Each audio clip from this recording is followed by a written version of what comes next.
Bab 809, Area Kanibal.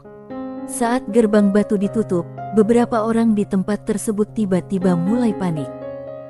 Tapi, lebih banyak orang yang tidak mempedulikan masalah ini sama sekali, karena mata mereka tertuju pada 8 peti mati darah.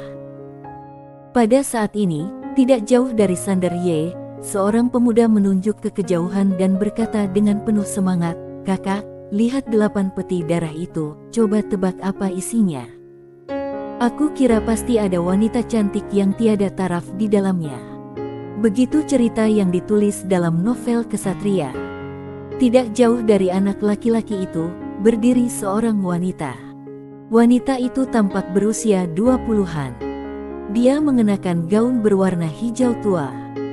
Dia memiliki mata yang indah, alis yang indah, bibir merah dan gigi yang putih. Pada saat ini, wanita itu benar-benar berbeda dari anak laki-laki itu. Setelah pintu batu ditutup, ekspresi kekhawatiran tiba-tiba muncul di matanya.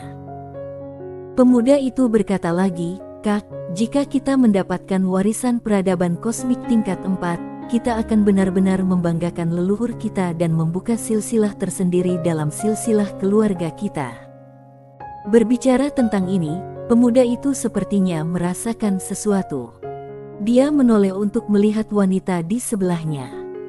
Melihat kekhawatiran di mata wanita itu, pemuda itu tersenyum dan berkata, "Kak, jangan khawatir, aku bercanda. Ada begitu banyak orang jenius di sini. Aku mengetahui bahwa warisan tidak ada hubungannya dengan aku hanya datang untuk melihat dan mempelajari. Jika ada bahaya nanti, kita akan segera melarikan diri dan tidak akan mengambil risiko apapun." Wanita itu mengangguk, "Ya." Pemuda itu menoleh dan melihat ke 8 peti mati darah di kejauhan, matanya masih tidak bisa menyembunyikan kegembiraan dan rasa penasarannya. Gadis itu melirik ke 8 peti mati darah di kejauhan. Kekhawatiran di matanya tidak berkurang, tapi menjadi semakin kuat, karena intuisinya mengatakan kepadanya bahwa masalah ini tidak sederhana. Dia awalnya hanya membawa adiknya ke sini untuk menimba ilmu. Rencana awalnya adalah melihat dari kejauhan dan kemudian pergi bersama adiknya.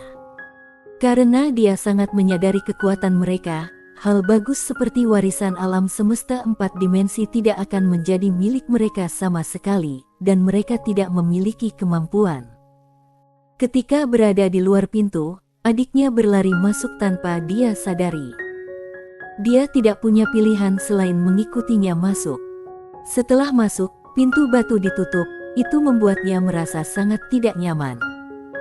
Seolah memikirkan sesuatu, wanita itu perlahan menoleh dan mengamati sekeliling.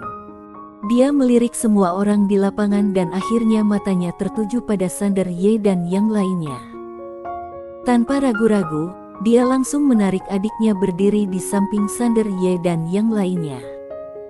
Meskipun pemuda itu sedikit penasaran, dia tidak mengatakan apa-apa lagi. Dia masih menatap peti mati darah di kejauhan dengan penuh semangat dan mendambakannya. Sander Ye melirik wanita di sampingnya. Dia secara alami memperhatikan perilaku kecil antara wanita dan anak laki-laki itu. Melihat Sander Ye menatapnya, wanita itu dengan cepat menunjukkan senyuman ramah. Sander Ye juga tersenyum, lalu menarik pandangannya. Pada saat ini, seorang pria misterius tiba-tiba muncul di depan 8 peti darah di kejauhan. Dengan kemunculan pria misterius ini, tempat yang awalnya berisik tiba-tiba menjadi sunyi dan hening. Semua orang menatap pria misterius itu. Master di alam semesta peradaban tingkat keempat. Daizo menatap pria misterius itu, ekspresinya perlahan menjadi serius. Pria misterius itu berjalan maju perlahan. Dia perlahan mengamati kerumunan. Ketika dia melihat Sander Ye dan Daizo, dia tersenyum. Melihat pria misterius itu begitu baik hati, beberapa orang yang awalnya khawatir pun merasa lega. Pria misterius itu tiba-tiba membuka telapak tangannya, dan di tangannya, tirai tipis perlahan naik ke langit. Tirai tipis itu panjang dan lebarnya ribuan kaki, seperti gulungan gambar yang tergantung di udara. Semua orang sedikit bingung. Sander Ye bertiga juga sedikit bingung. Saat ini, Yinia muncul di samping Sander Ye. Dia memegang manisan Hao di tangannya dan menjilatnya dengan senang hati. Melihat Yinia, Sander Ye tersenyum, lalu mengeluarkan manisan Hao lainnya, mengupasnya dan menyerahkannya padanya karena hanya tersisa manisan Hao terakhir di tangannya. Yinia mengambil manisan Hao itu sambil tersenyum, lalu menjilat yang di tangan kiri dan yang di tangan kanannya. Sander Ye menggelengkan kepalanya dan tersenyum. Dia menemukan Putih, Arya dan Yinia menyukai manisan Hao. Mulai sekarang, dia tidak perlu membawa pedang Kingsuan saat keluar, tapi harus membawa manisan Hao. Pada saat ini, pemandangan tiba-tiba muncul di tirai tipis di kejauhan. Sander Ye dan Yinia mendongak dan melihat bahwa di dalam tirai cahaya, ada banyak aula dan gedung-gedung tinggi dengan ketinggian puluhan ribu kaki. Aula dan gedung-gedung tinggi ini sangat megah dan spektakuler, memanjang langsung dari tanah ke langit berbintang. Selain aula dan gedung-gedung tinggi ini, ada juga beberapa bangunan yang belum pernah dilihat sebelumnya, seperti menara kristal tertentu. Menara kristal itu setinggi puluhan ribu kaki, memancarkan aliran cahaya aneh dan di puncak menara, dari waktu ke waktu ada cahaya misterius muncul dari puncak menara ke langit dan langsung ke kedalaman langit berbintang di kejauhan. Ada juga bangunan aneh, dengan lingkaran cahaya yang sangat besar. Lingkaran cahaya tersebut terbuat dari bahan yang tidak diketahui dan memiliki diameter sekitar puluhan ribu kaki, berdiri di langit berbintang dan berputar perlahan di kejauhan. Jauh di ujung alam semesta, beberapa bintang ternyata berputar perlahan bersamanya. Saat garis pandang di tirai cahaya bergerak perlahan, di langit berbintang tertentu, ada monster. Monster ini sangat besar, lebih besar dari planet. Dia memiliki 3 tanduk, yang masing-masing tanduknya setinggi 1000 kaki. Sisik tebal menutupi seluruh tubuhnya, dan setiap tarikan napas dia membuat seluruh langit berbintang bergetar. Ketika melihat monster ini, semua orang di ruangan itu membuka mulut dengan tak percaya. Bahkan Sander Ye bertiga sangat terkejut saat ini. Sander Ye belum pernah melihat monster sebesar ini. Ukuran monster ini sungguh keterlaluan. Monster yang lebih besar dari planet. Dengan cakar ini, sebuah planet bisa dengan mudah dihancurkan. Pada saat ini, Xinyu di samping tiba-tiba melihat ke arah Yinia dan berkata, "Nak, kamu tidak terlihat terkejut sama sekali." Sander Ye buru-buru menoleh untuk melihat Yinia, yang melihat monster itu dengan ekspresi yang sangat tenang. Sander Ye juga sedikit penasaran, "Apakah kamu tidak terkejut, Yinia?" Yinia menjilat manisan Hao-nya, lalu berkata dengan tenang, "Aku pernah melihat yang lebih besar dari ini." "Xinyu." Sander Ye berkata dengan suara yang dalam, "Lebih besar." Yinia mengangguk, lalu memberi isyarat dengan tangannya, "Besar sekali." Sander Ye bertanya, "Di mana kamu melihatnya?" Yinia berkata, "Tempat bekerja." Sander Ye meliriknya dan berpikir. Pada saat ini, dia tiba-tiba menyadari bahwa gadis ini mungkin bukan pekerja paruh waktu biasa. Xinyu tiba-tiba berkata, "Nona Yinia, seperti apa tempat kerjamu?" Yinia melirik Xinyu dan berkata, "Kamu ingin menipuku?" Xinyu. Sander Ye. Tanpa berkata apa-apa lagi, dia melihat ke tirai tipis di kejauhan. Ketika Sander Ye hendak mengatakan sesuatu, pria misterius itu tiba-tiba tertawa dan berkata, "Apakah kamu tahu monster apa ini?" Di bawah, semua orang menggelengkan kepala. Mereka belum pernah melihat monster sebesar ini. Pria misterius itu tersenyum dan berkata, "Ini disebut binatang pemakan bintang. Dia hidup dengan melahap bintang dan memiliki kekuatan untuk menghancurkan alam semesta.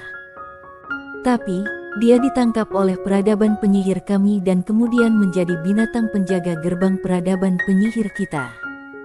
Penjaga gerbang. Begitu kata-kata ini keluar, semua orang di tempat tersebut merasa ngeri. Monster menakutkan seperti itu hanyalah penjaga gerbang peradaban penyihir ini. Keterlaluan. Sander Ye melirik monster itu, lalu berkata dalam hatinya, Tuan Pagoda, minta ayahku untuk menangkap salah satu monster ini untukku di masa depan. Sepertinya aku membutuhkan hewan peliharaan. Pagoda kecil berkata, kamu bisa meminta ayahmu untuk menangkap Arya dan membiarkan dia menjadi hewan peliharaanmu. Wajah Sander Ye penuh dengan garis-garis gelap, kamu ingin aku menjadi peliharaannya. Jadikan Arya hewan peliharaan. Itu gila. Dulu ayahnya juga hanya berani membodohi Arya, bagaimana mungkin dia berani mempunyai pemikiran seperti itu? Pagoda kecil berkata, meskipun monster ini kuat, dia pasti tidak akan mampu mengalahkan Arya. Ada Arya, monster apa yang kamu inginkan? Sander Ye berpikir sejenak lalu berkata, itu benar. Seolah memikirkan sesuatu, Sander Ye tiba-tiba berkata, Tuan Pagoda, apakah Arya menganggap dirinya sebagai manusia atau monster sekarang? Pagoda kecil berkata, ketika dia melakukan kesalahan, di depan Nyonya An, dia akan memperlakukan dirinya sebagai manusia, dan ketika dia ingin melakukan hal buruk, dia akan memperlakukan dirinya sebagai monster, karena manusia harus bersikap masuk akal, tapi monster tidak. Dan dia memperlakukan diri Ria sebagai leluhur di hadapanmu. Sander Ye. Pagoda kecil berkata, selain itu, Arya adalah seorang kanibal. Dia benar-benar memakan orang, bukan lelucon. Sander Ye. Kali ini, pria misterius itu berkata lagi, aku akan menunjukkan yang lebih kuat. Saat dia berbicara, dia dengan lembut menekan dengan tangan kanannya, dan pemandangan di dalam tirai cahaya tiba-tiba berubah. Kemudian, sebuah pohon kuno muncul di hadapan semua orang. Pohon kuno itu berdiri di langit berbintang, dan cabang-cabangnya terentang puluhan ribu kaki, dan ada beberapa buah di pepohonan. Buah-buahan ini berwarna ungu, dan ada sedikit cahaya di sekelilingnya. Dan di atas pohon itu ada sebuah kata misterius yang tergantung. Bentuk kata itu aneh, setengah hitam dan setengah merah. Wajah semua orang penuh keraguan dan rasa ingin tahu. Pria misterius itu tersenyum dan berkata, pohon ini diubah dari karakter kuno itu. Itu diperoleh oleh peradaban penyihir kita di reruntuhan peradaban kuno.